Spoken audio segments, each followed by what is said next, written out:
We all worship something. Worship itself is not something we have to learn. The question is, how do we go from worshipping those things to an invisible God? Jesus. This is not worship. Jesus. This is not worship. This isn't worship. Then what is worship? Well, worship is this.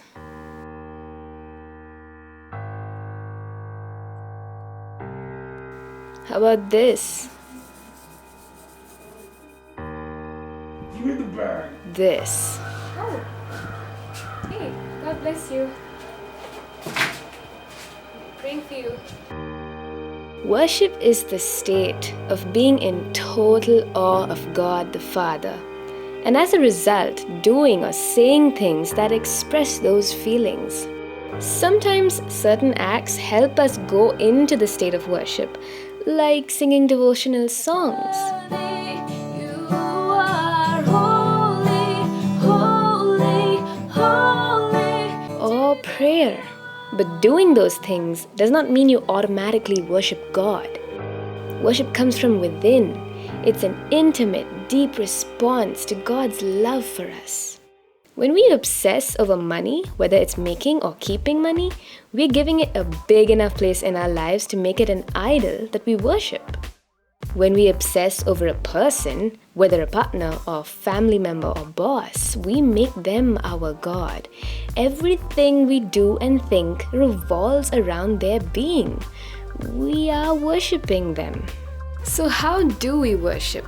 Stop obsessing over everything else and think for a minute about God, His nature, His holiness, His beauty. Think of what the scriptures say about Him. Maybe think of the meaning of your favorite worship song. Think of what you have to be grateful to Him for. You'll start to feel a deep awe for Him.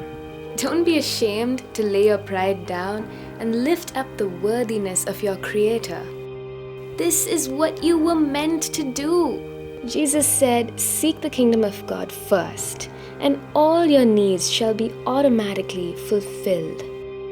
Just as a child does well to adore his or her parents enough to obey them and follow and imitate them, a child of God fully benefits from worshipping Him.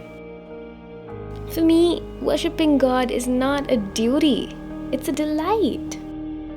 Psalm 100 says, "Worship the Lord with gladness and thanksgiving, because the Lord is faithful to His children." Worship is not a one-way road, it's a two-way communion between a father and his child. We rest in the arms of the King of all kings, and He holds His precious treasures in His hands.